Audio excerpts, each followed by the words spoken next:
Le collectif des organisations de défense des droits de l'homme et de la démocratie CODE, coordination régionale de Dosso, a organisé ce samedi 18 mars 2022 une réunion communautaire à Tombotire, commune de Dosso.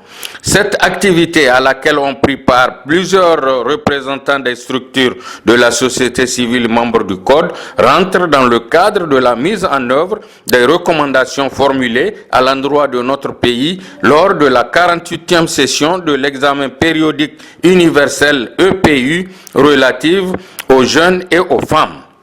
L'objectif de cette réunion est d'amener les communautés à connaître la substance de ces recommandations afin d'adhérer efficacement au processus de l'UPU.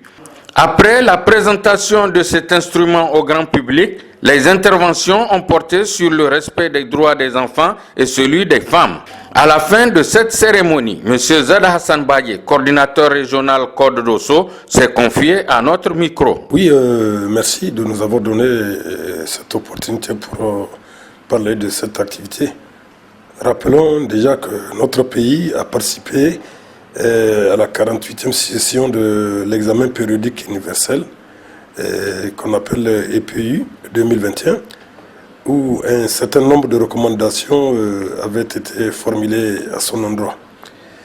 Donc la présente activité permet d'abord aux communautés de comprendre ce mécanisme des droits humains qui a pour but donc d'améliorer la situation des droits humains dans tous les pays membres des Nations Unies.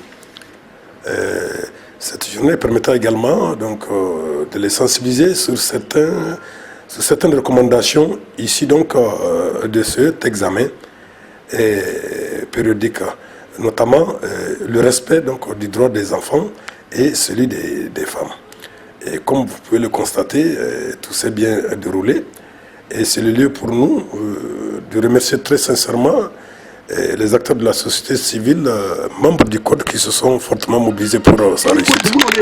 Il faut enfin préciser que l'examen périodique universel est un mécanisme unique du Conseil des droits humains ayant pour but d'améliorer la situation des droits de l'homme et d'en traiter toute violation d'où qu'elle se produise dans les 193 pays membres des Nations Unies.